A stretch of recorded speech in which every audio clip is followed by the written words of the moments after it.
I know where there's some, right here in the hall, clerk. No, Molly, not in there. I have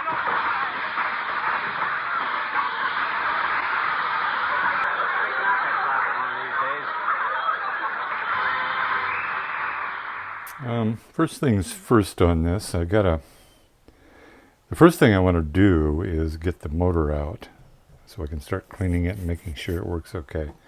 But before that, I want to clean the top here and the plastic parts, and then put on my legs, which go in these 4 screw holes right here. Those screws hold the pins. These pins that go down through the springs that mount it to the phono case and the radio, in the cabinet rather. So first I'll clean this up, then I'll put these in, then we'll turn it over and see how it looks on the other side.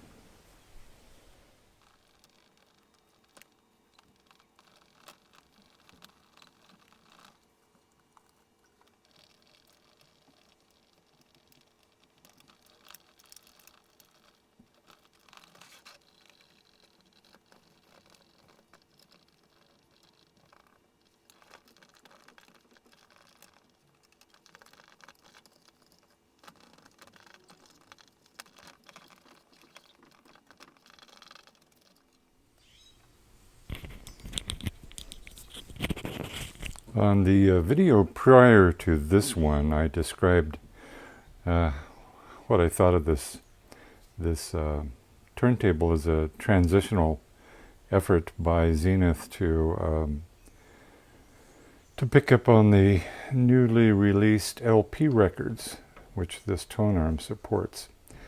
And you'll notice one thing on the old 78 tone arm, the wires from the pickup come back here and go right down through the center of the pivot, keeping it all tidy, and goes underneath and connects to wherever it connects to.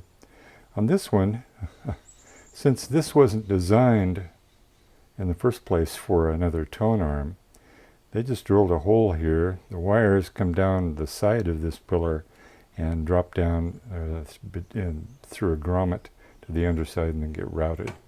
So this is suggestive to me once more that Zenith wasn't quite prepared with a new offering that would support the LPs. They were having to make do, and this is how they made do. This is on this side on a couple of them, and over here on a couple more. So I'll put the legs in.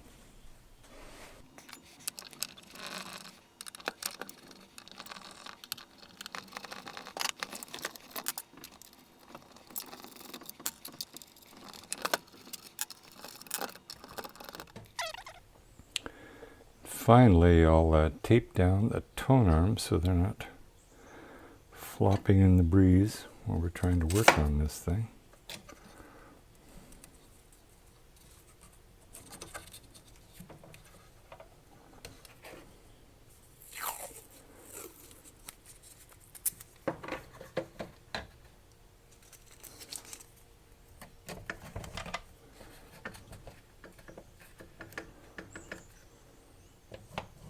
Oh, and I found out what this is for. When you're playing 78s, this turntable can distinguish between 10-inch records and 12-inch records. When a 12-inch record drops on the platter, it pushes this flag back, and that way the turntable knows how big the record is it's playing.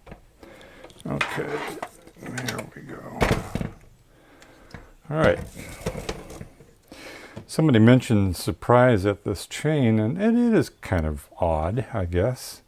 I was surprised the first time I saw one, but they had been using this chain to drive the record change mechanism. It doesn't drive the turntable, the motor drives the turntable. But when this is all nicely cleaned up and everything is moving, it is a relatively silent, surprisingly, a relatively silent record changer. Let's see. Here's that. This is where the green tone arm is, and here's where the wire, the leads come from the cartridge over here and just They tie in parallel, it looks to me like, with the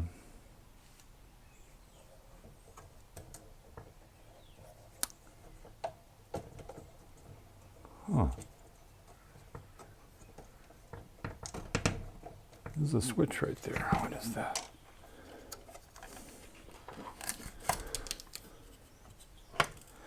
Oh.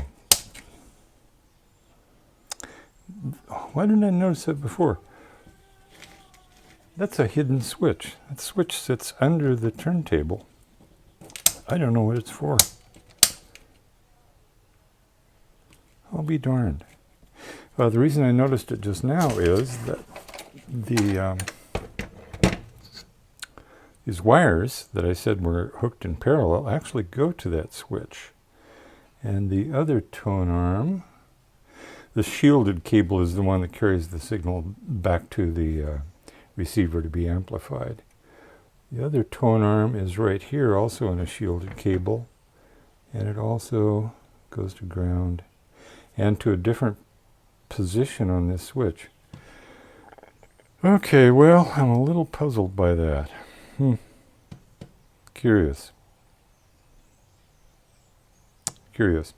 We'll have to get the schematic out and start looking at it. I did find a schematic for this turntable, although the mention of the LP section is limited to this has an extra tone arm for the LP section. It's about that.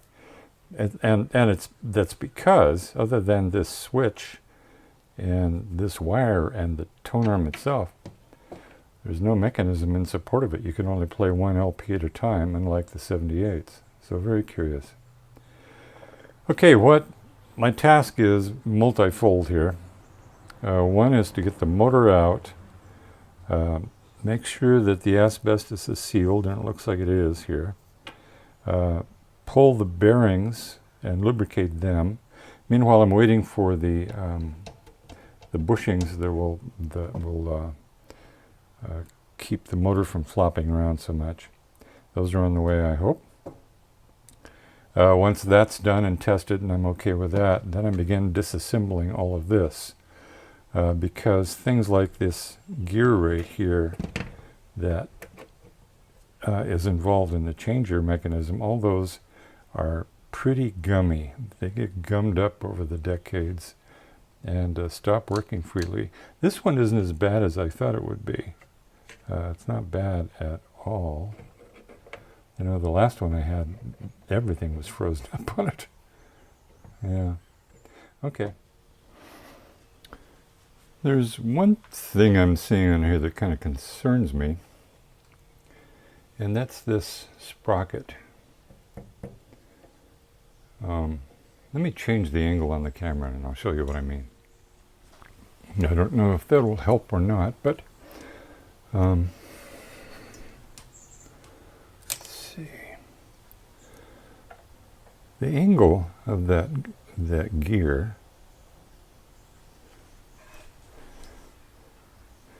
it's really high on this side and really low on this side. And I don't see a reason for that.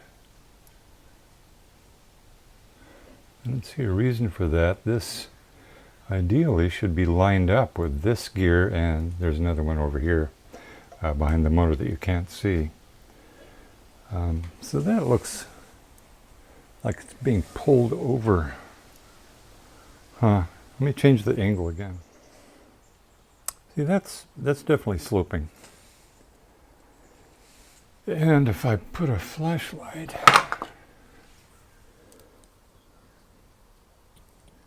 back in there, that shaft should be centered on the hole in this part, and it doesn't look to me like it is.